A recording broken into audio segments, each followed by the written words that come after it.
तो वहीं अल्मोड़ा जिले के द्वाराहाट से करीब 2 किलोमीटर दूर पंथिनगाड़ में अवैध लीसे से भरा एक ट्रक खाई में जा पलटा है। दुर्घटना में चालक की मौके पर ही मौत हो गई और उसकी शनाख्त फिलहाल नहीं हो सकी है। अंदेशा जताया गया है कि ट्रक में 1-2 लोग और मौजूद थे। ट्रक के दुर्घटनाग्रस्त होने पर वो फरार हो गए। पुलिस ट्रक में फंसे चालक के शव को निकालकर लीसे के टीन को निकालने में जुटी हुई है। फिलहाल आपको बता दें कि द्वाराहाट क्षेत्र से मंगलवार तड़के ही ट्रक यूके 4 निकला वहां से और इसके बाद ही चौखुटिया और रवाना हुआ और इसी दौरान पंथिनगाड़ में अनियंत्रित होकर करीब 30 फुट खाई में जा गिरा है। पुलिस मौके पर पहुंच गई, लेकिन जांच में पता लगा कि ट्रक का मालिक जोलीकोट निवासी घनश्याम सिंह मेहरा है। भारी मात्रा में लीसा लदा होने के कारण वन विभाग, अग्निशमन और एसडीआरएफ की टीमें भी मौके पर पहुंच गईं। साथ ही ट्रक के अंदर एक चप्पल और एक जूते की मौजूदगी से अनुमान लगाया जा रहा है कि उसमें अन्य लोग भी मौजूद रहे होंगे। उनका भी फिलहाल कोई पता नहीं चल सका है, लेकिन लीसे के कुछ टीनों में सोमेश्वर रेंज अंकित होने के कारण ट्रक के सोमेश्वर से चलने की संभावना जताई जा रही है। पुलिस, वन विभाग और अन्य टीमें लीसे के टीनों को निकालने में जुटी हैं। साथ ही घटनास्थल पर एसडीएम जयवर्धन शर्मा, प्रभारी निरीक्षक राजेंद्र सिंह बिष्ट, तहसीलदार दिलीप सिंह के अतिरिक्त अन्य विभागों के अधिकारी कर्मचारी मौजूद हैं।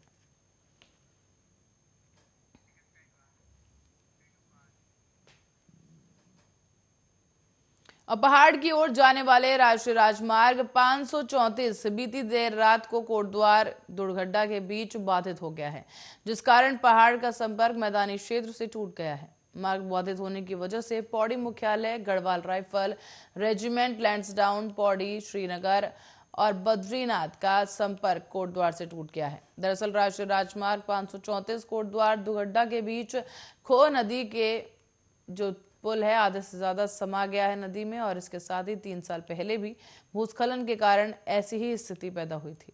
इस बार फिर बीती रात को भूस्खलन के कारण सड़क नदी में समा गई, जिसकी वजह से राष्ट्रीय राजमार्ग के अधिकारियों की लापरवाही के कारण विगत 3 सालों से अब तक सड़क का निर्माण नहीं करवाया गया। इसी कारण राष्ट्रीय राजमार्ग का बचा हुआ हिस्सा भी बीती रात को नदी में समा गया। राजमार्ग के अधिकारी मार्ग को खोलने के प्रयास में फिलहाल जुटे हुए हैं। राष्ट्रीय राजमार्ग धूमाकोट के सहायक अभियंता मनोज रावत ने कहा है कि सड़क का निर्माण कार्य पहले से चल रहा था, लेकिन बीती देर रात अचानक सड़क का बचा हुआ हिस्सा भी नदी में समा गया। मार्ग को खोलने का प्रयास फिलहाल जारी है। देर शाम तक मार्ग पर यातायात सुचारू होने की उम्मीद भी जताई जा रही है।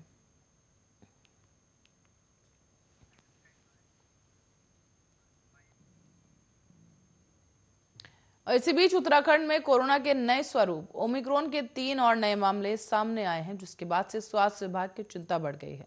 सोमवार को देहरादून में 2 बुजुर्ग और हरिद्वार में एक युवक ओमिक्रॉन संक्रमित पाया गया। 3 संक्रमित यमन और दुबई से लौटे हैं, और जबकि लंदन से लौटी एक महिला की ओमिक्रॉन की रिपोर्ट नेगेटिव आई है। प्रदेश में अब तक ओमिक्रॉन संक्रमितों की संख्या 4 हो गई है। उत्तराखंड में ओमिक्रॉन के मामले बढ़ने से अब स्वास्थ्य महकमा अलर्ट हो चुका है। हरिद्वार और देहरादून में ओमिक्रॉन के 3 नए संक्रमित मिले हैं। हरिद्वार में यमन से लौटा 28 वर्षीय युवक को मेला चिकित्सालय हरिद्वार कोविड आरटीपीसीआर जांच की गई थी, जिसमें युवक संक्रमित मिला था। इसके बाद से ही कोविड सैंपल को जीनोम सीक्वेंसिंग के लिए भेजा गया, जिसमें ओमिक्रॉन की पुष्टि हुई है। संक्रमित युवक को आइसोलेट कर दिया गया है फिलहाल। और वहीं दुबई से लौटे देहरादून के राजपुर रोड निवासी 74 वर्षीय पुरुष और 65 वर्षीय महिला के कोविड सैंपल की ओमिक्रॉन पॉजिटिव रिपोर्ट आई है, जबकि 11 दिसंबर को लंदन से देहरादून आई 34 वर्षीय विदेशी महिला की ओमिक्रॉन रिपोर्ट नेगेटिव आई है। स्वास्थ्य महानिदेशक डॉक्टर तृप्ति बहुगुणा ने बताया है कि ओमिक्रॉन संक्रमितों को आइसोलेशन में रखा गया है। स्वास्थ्य विभाग की टीम लगातार निगरानी कर रही है। संक्रमितों के संपर्क में आए अन्य लोगों को चिन्हित कर सैंपल की जांच की जाएगी।